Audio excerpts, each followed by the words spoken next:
भीष्म पितामह कहते हैं कि ठाकुर जी पूरे महाभारत युद्ध में जैसी मृत्यु मेरी हो रही है इतनी दर्द भरी मृत्यु किसी की नहीं हुई। और आज बाणों की सैया पर लेट करके मेरे मन में एक प्रश्न आता है कि मैंने इतने पाप तो नहीं किए कि आपने मुझे बाणों की सैया पे लेटा दिया। इस महाभारत युद्ध में कोई एक बाण से मरा है, कोई एक गदा के प्रहार से मरा है, अन्य अन्य कारणों से मरे, पर जैसी मृत्यु मेरी हो रही है इतना कष्ट इतना दर्द किसी को नहीं हुआ होगा पूरे महाभारत में। मेरे रोम रोम में बाण लगा है। ठाकुर जी बोले मैं ये कहना चाहता हूं नाथ, मैंने इतना पाप तो नहीं किया कि आपने मुझे ऐसा कष्ट दिया। और मुझे अपने 100 जन्मों की याद है कि मैंने इतना बड़ा पाप कभी किया नहीं कि मुझे ऐसा मृत्यु का मुख देखना पड़े।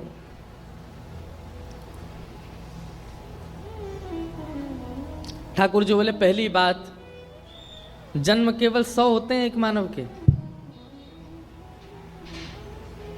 जन्म केवल 100 होते हैं मानव के, 101 भी तो हो सकते हैं।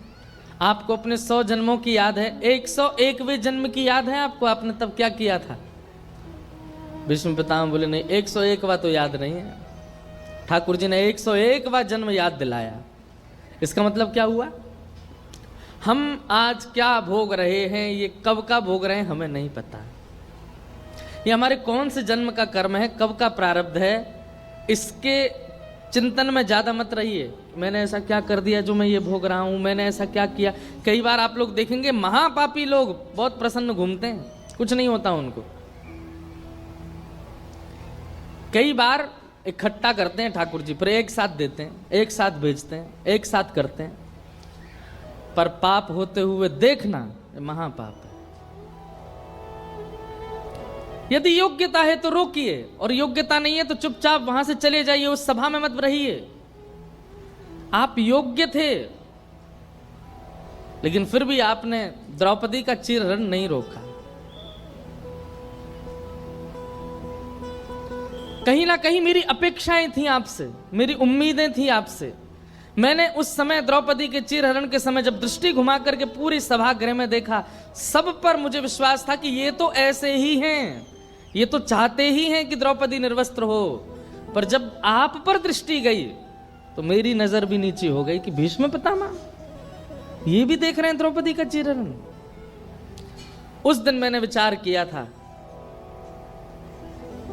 कि योग्य होते हुए भी गलत को न रोकता है उसको ऐसा ही कष्ट होगा। हम आप सब योग्य हैं। क्यों? क्योंकि हम कथा सुनते हैं, हम वृंदावन जाते हैं, हम तिलक लगाते हैं, हम एकादशी करते हैं, हम गले में कंठी माला पहनते हैं, हम नाम जप करते हैं, हम संत जनों को प्रणाम करते हैं।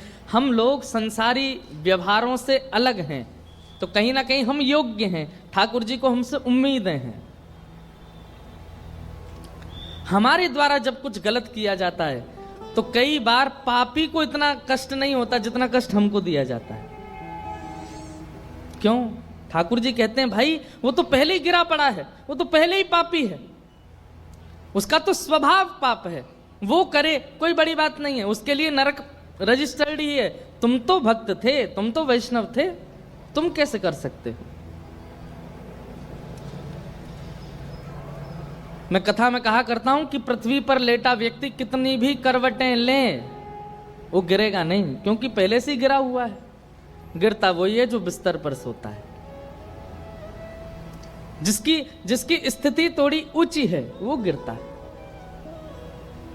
हम लोग भक्त हैं, हम लोग वैष्णव हैं, ठाकुर जी की उम्मीदें हैं हमसे, और जब हमारे द्वारा कुछ गलत किया जाता है तो ठाकुर जी को बहुत कष्ट होता है।